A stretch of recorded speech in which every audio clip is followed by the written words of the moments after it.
One of the things that just about every time, not every time, but just about every time that I go past a Taco Bell, I think of this story.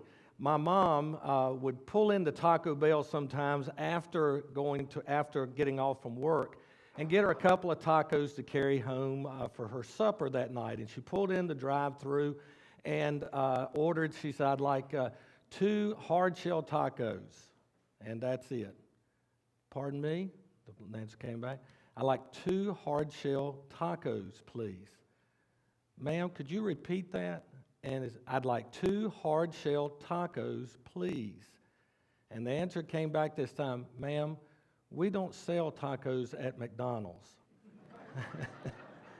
And my mom had got into the wrong drive-through. The Taco Bell and the McDonald's were side by side, and she had the great gift of being able to laugh at herself. And she said, "I had to drive through, because she said I just looked straight ahead and didn't even look at them, But it was 2 weeks ago now. My sister called me and she said, "Look, I need something of Mom's. I need to get a signature, what a signature hers look like for something I'm doing for Mother's Day. Can you look and see if you have this?" And I have a firebox there at the house. And I went home for lunch and I pulled that out, and it just always catches you off guard. I pulled it out and I started pulling stuff out there that was Mom's. She had a diary, and I pulled it out and just different stuff. And she had written me a letter when she knew that she was dying. And it's 25 years later, and I still couldn't. I picked it up, and I just had to close it back up. I didn't want to eat then. I was just full of emotion. 25 years later. But isn't that what mothers do to us? They can make us laugh, and they can make us cry, all in the same thought. What a great place for us to begin our next series here is with yes. And each week it's yes, I, and then we're going to fill in that blank afterwards. And today we begin with yes, I will honor my mother. Now I guarantee you something here today, that there is going to be something for every person here today. I promise you that. And the reason I can promise you that is because this question I want to ask here. I'm going to ask you to stand. So get ready to stand up. To stand if you were born of a woman. If a woman stand up if you were born of a woman, somebody went through labor, pregnancy for you. Okay, I think we're covered on that one, don't you? You may be seated. That's why I say there's going to be something here for every person.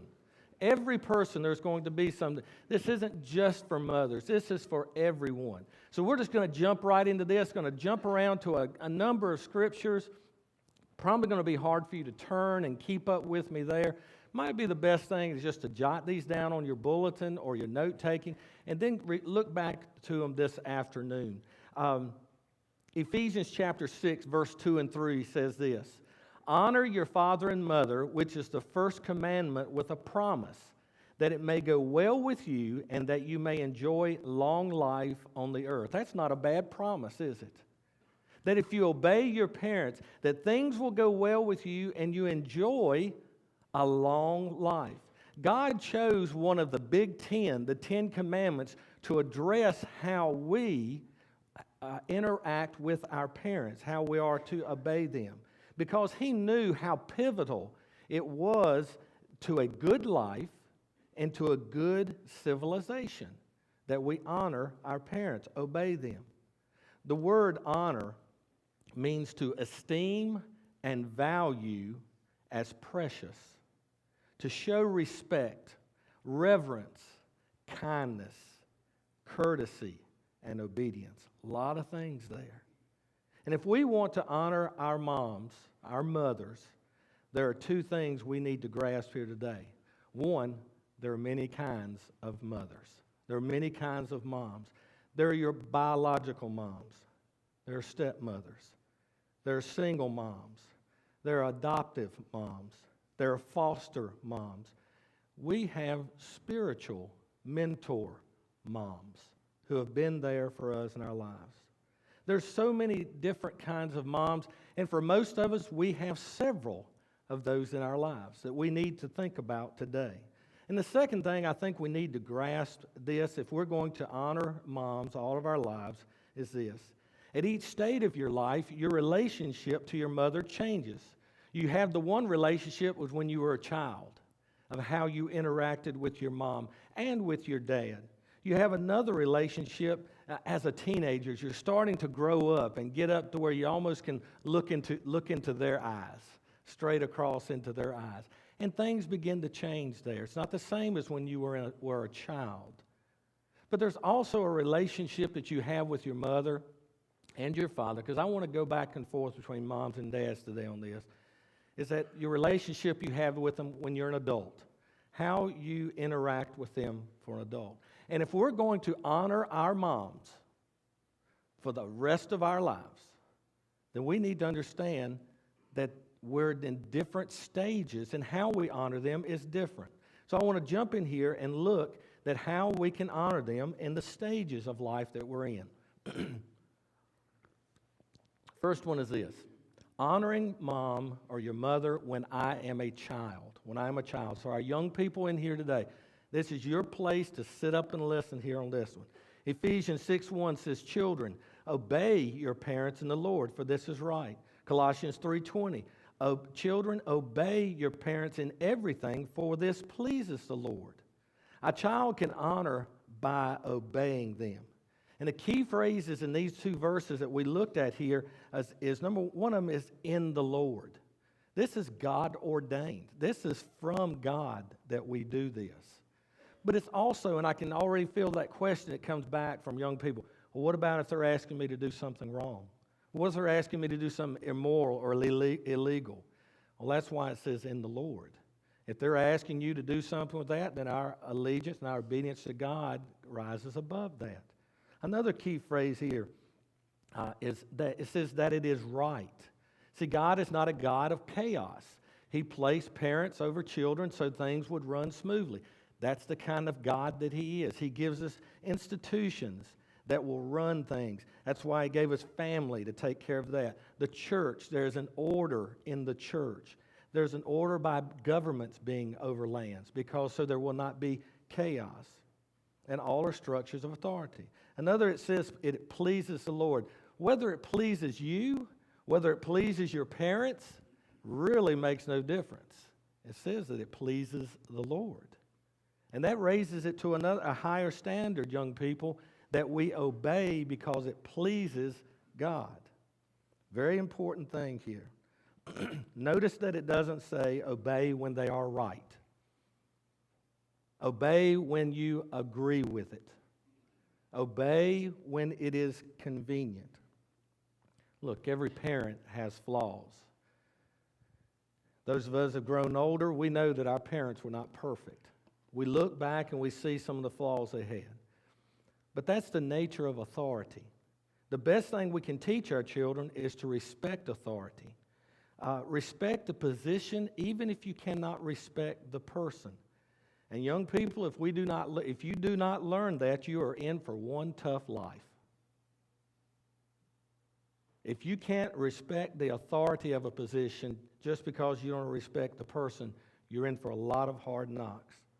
That's one of the things that this commandment, this teaching in the home, helps us to learn. That by obeying our parents, even when we don't agree with them, we learn to respect and obey imperfect people. And we're going to deal with authoritative people for the rest of our lives. Some who we do not like. Some who we do not agree with. But we must respect their position. That starts in the home. Okay, when we move out of those child years, we move into the next one. That's honoring our moms when I am a teenager or a young adult. You can honor mom when you're no longer a child by simply respecting them. Respect them. Leviticus 19:3 says, each of you must respect his mother and father. When you're a small child, mom and dad are perfect, aren't they? They can do no wrong. Mom was always right. She always had the best for you. Dad was the king. He was a hero to you. You could see no flaws in him. But just get a little older. Move into those middle school years, those teen years, college. All you can see is flaws. You can't find anything right about them. Those same cool people that were your heroes just a few years before, you sometimes wonder how they figure out how to get their clothes on and get out the door. How did they become so uncool so quick? We see them differently, but God says respect them in spite of their imperfections or our perceived imperfections. Respect doesn't mean not seeing their faults or that they have to be right all the time to earn our respect. That can be shown in several ways. That respect can be shown several ways. Just let me mention a couple. Accept them. Accept your parents. They are your parents. You may say, why should I accept my parents? I didn't have a choice of who was going to be my mom and dad. Well, here's a dirty little secret. They didn't have any choice who they got either. The moment you popped out, there was no returns. And what they got has not always been a picnic. They got no choice in the deal. Unless you were one of those special ones who were adopted, they got no choice. Sometimes you and I were no deal either. I've mentioned many times my good friend from childhood all the way through adulthood, Rucker. I remember one time he was on the roof with his dad, and this was back in the day that you had 3 channels on television, and if you wanted to get those 3, you had to have a good antenna. And Rucker's dad had him up on the roof. They were putting up a new, fancy antenna up, and he got Rucker to hold the pole while he was fastening it down below. And Rucker's just they're not paying any attention, probably looking around at the neighborhood. He let the pole drop and caught his hand in between the 2 poles. And I'll never forget what his dad said. He looked at him and he says, "Oh, to knock you off this roof." And we laughed about it later. Your dad wanted to knock you off the roof, But, sometimes we're no deals either. They'd like to knock us off the roof or put us back where we came from, But accept our parents. Another way is to forgive them. Forgive them. Parents, no matter how good they are, make mistakes. No matter how bad they make mistakes and need forgiveness too.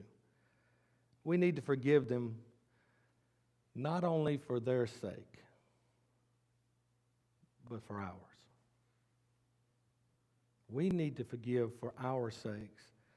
Resentment, I heard this years ago and it's always stuck with me. Resentment is the poison you drink, hoping the other person will die. Resentment will kill us, and if it doesn't kill us, it robs us of everything. And one thing for sure, it gets us nowhere. I mentioned to you that I started reading Mom's letter to me, her last letter, and I just had to close it back up and put it in. I couldn't finish, but I did see the one part where she says, "I have no regrets. The only thing I wish is that I could have made life easier for you." I don't care how good a parent they are. They're always wishing they had done a little better job. They're wishing that they would have done more. We need to forgive them for the times they didn't do such a great job. Another way that we can respect them is by listening to them. As a child, you obeyed and were given very few choices. And as you moved into those young adult ages, you were still to be obedient, but you began to get more freedom. And then as an adult, you make your own choices. But nowhere along the way are we told that we do not need to listen, that it's okay to disrespect them. You may no longer have to obey them as an adult, but you are to listen to them respectfully.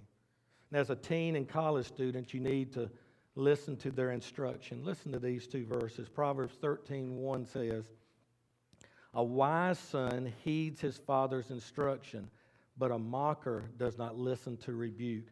Proverbs 23:22 says, "Listen to your father who gave you life, and do not despise your mother when she is old." Even parents who don't have their act together, If you just think about this, even parents who did not have their act together wanted their children not to make the same mistakes they made. They didn't want them to make the same mistakes that they made. They don't want them to go through the pain that they did. And even though our parents may not have been perfect, and even when we got into those who are here now, teenagers and college, young adult, they may not be perfect, but we need to respect them. Hey, they may just be right. As the old saying goes, even a broken clock is right twice a day. So we need to listen. But for most of us in this room today, we've fallen into that category of honoring mom when I am an adult. We've moved on from the child to the young adult and now as an adult. One thing you can do is appreciate them. Appreciate them. Appreciate their efforts. It usually takes getting to be an adult before we can realize that raising us was difficult. Would you agree with that? It takes getting to be an adult and looking back to realize how difficult it was to raise us. When we're children and teenagers, we think we are a pure joy. We think that we are God's gift to our parents, and what would their lives be without us? But parenting is difficult. Parenting is a 24-hour-a-day job. It never ends. They may not have gotten everything right, but we can appreciate the effort they showed.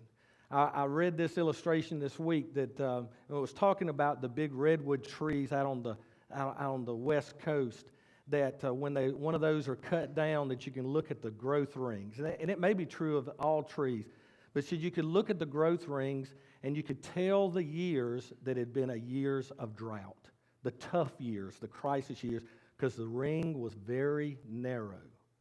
And the good years, the ring was wide and healthy. Now, if it was for parents, we would measure it by wrinkles and gray hair and lost sleep, because there's been some very difficult years, things that we did that caused them much heartache. I got to tell this story. Laurie's not here this service, but we'll get her the next service. Laurie Bowen, her son Justin, when I came here almost 25 years ago as a youth minister, I think I was standing right down this area after a Sunday night service, and Justin, just a little fella at that time, walked up and kind of looking up at me. He said, "Why are your teeth yellow?" I looked right at him without skipping a beat. I said, "From working with kids like you too long." And so, but you know, sometimes we don't show that appreciation that we need to.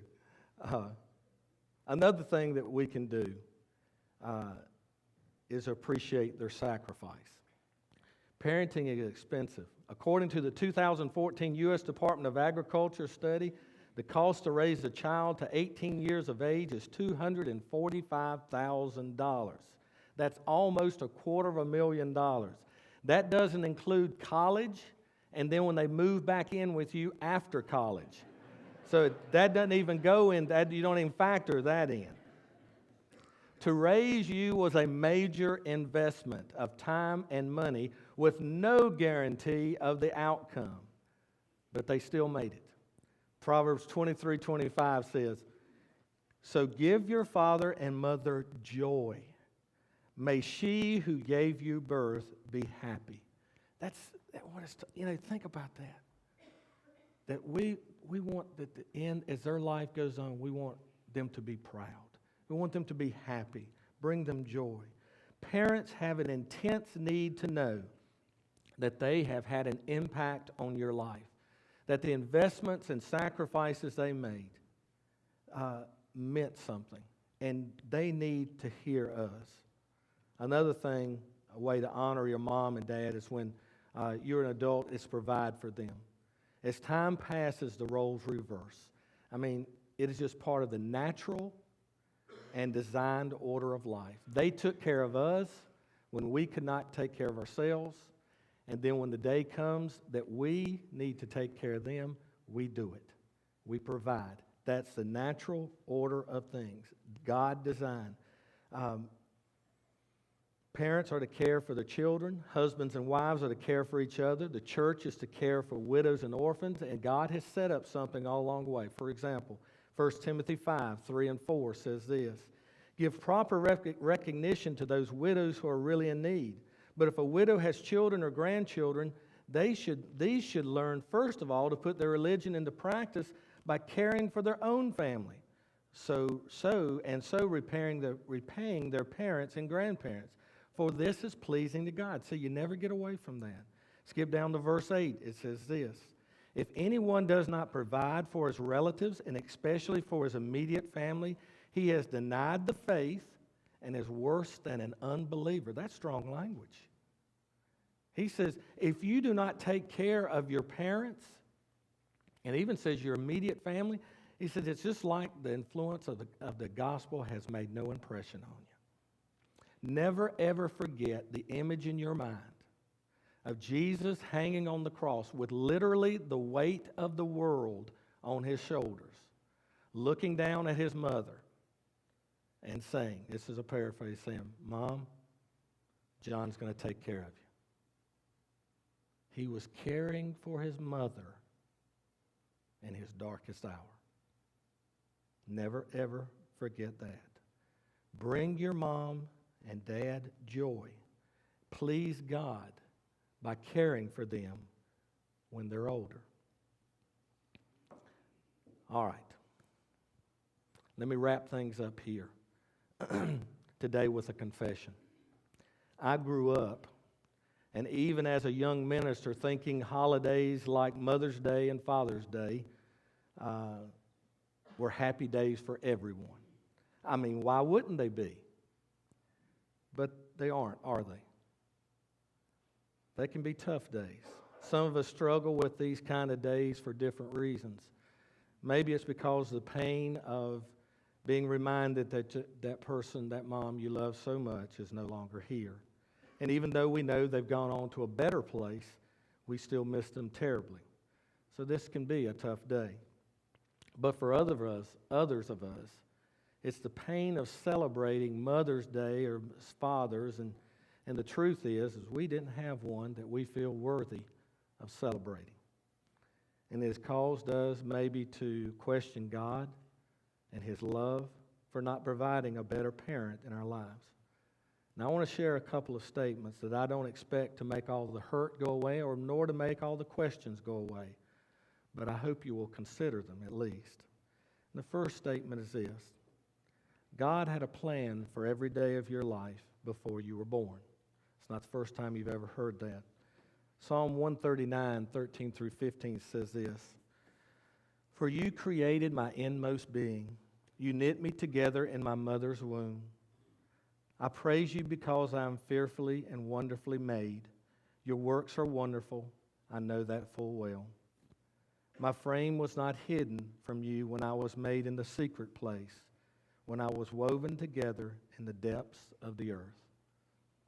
That kind of answers the question whether or not abortion has taken a life or not, doesn't it? But the point I want to make is this. God used the specific DNA of your mother and your father to make you. To make you. There are no accidental babies. Let me say that again. There are no accidental babies. There are accidental parents that may not have been planning on having a baby at that time, but there are no accidental babies. God was watching you. God was watching you before you were ever born.